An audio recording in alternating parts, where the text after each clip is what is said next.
ازيكم عاملين ايه؟ تعالوا النهارده نروح كشري هند واقول لكم رايي فيه بصراحه، ومش رايي لوحدي، رايي انا والاجانب اللي معايا كمان. في الاول رحنا جبنا صاحبه جولي وباباها جايين من السوبر جيت، هم جايين من القاهره واول مره يزوروا مصر، وخدتهم ورحت على الزهراء عند كشري هند. قلت اخليهم يجربوا الاكل المصري والكشري المصري، ودخلنا الكشري. ودي ايما القمر صاحبه جولي، وده باباها ايمر. ويلكم ايجيبت. Thank you, شكرا. Very nice day. She wants to take your opinion on that. طبعا انتوا عارفيني فظيعه في الانجليزي، فكانت جولي هي اللي بتساعدني وبتترجم، وهي اللي كانت يعني همزه الوصل بيننا وبينه. وانا بحاول افهم هو بيقول ايه. وهنا جبنا طبق العيش المحمص بتاع كشري هند، وطعمه حلو قوي، وانا عشان بحب الشطه قلت اجرب طعمه بالشطه، بس لقيت الشطه طعمها زيت فما عجبتنيش عشان مزيته قوي. تعالوا نشوف راي ايمر بقى في العيش المحمص. Salty and like fried bread. No, it's like fried. Fried bread. Fried Yes. bread, yeah. Interesting. Very nice. Yes, fried bread. Fried bread, no, and maybe some also feel like olive oil or something.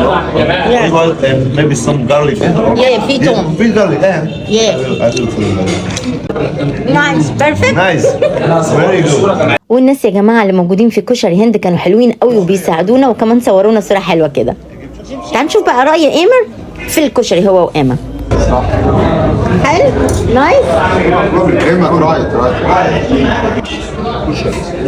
كشري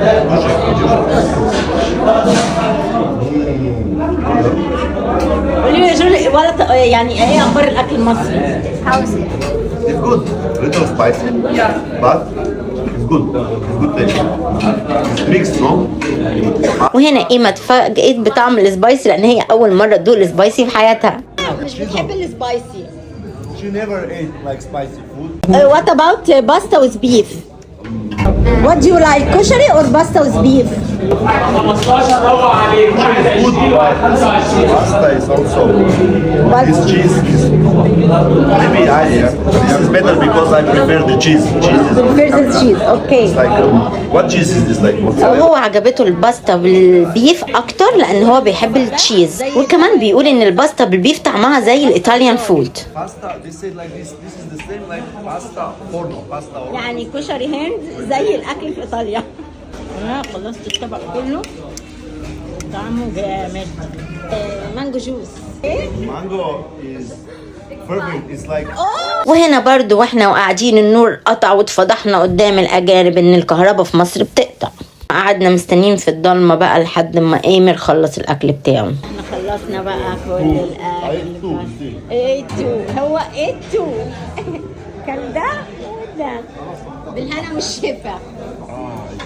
وبكده يبقى خلص يومنا النهارده، ويا رب يكون الفيديو عجبكم، وباي.